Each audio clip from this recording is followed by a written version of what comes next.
Kita tutup dulu ya pertanyaan, kita diskusikan dulu eh, 3 pertanyaan yang disampaikan kepada para panelis. Yang pertama adalah dari Bu Ani.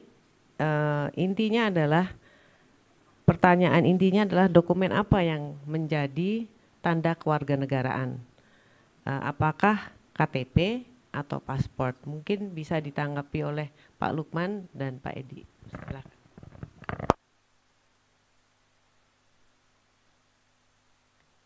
Baik, kalau kita lihat di undang-undang itu memang disebutkan eh, KTP itu adalah salah satu bukti kewarganegaraan selain akte kelahiran, kartu keluarga, paspor dan sebagainya.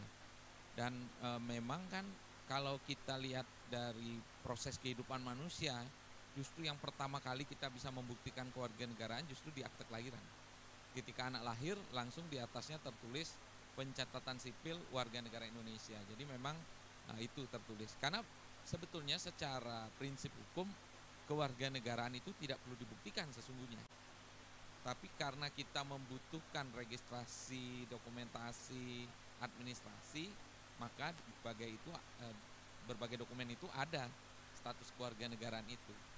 Karena kalau menurut scholars di bidang kewarganegaraan itu tidak perlu dibuktikan, tapi dia adalah soal rasa seseorang terhadap suatu negara, ikatan dia suatu negara. Gitu. Karena banyak juga orang yang misalnya dia tadinya stateless, kemudian dia menjadi warga negara tertentu, sebetulnya hati dia nggak di situ, hati dia tetap di negara sebelumnya gitu. Nah itu yang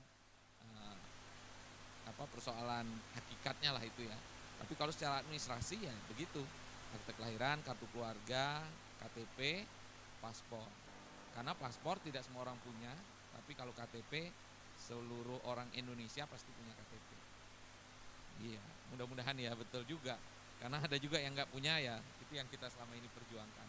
Dekat sini di Lebak Bulus ini kami juga ada dampingan waktu itu, ada perkampungan pemulung dekat-dekat sini. Itu banyak juga yang kita bantu KTP-nya ketika itu.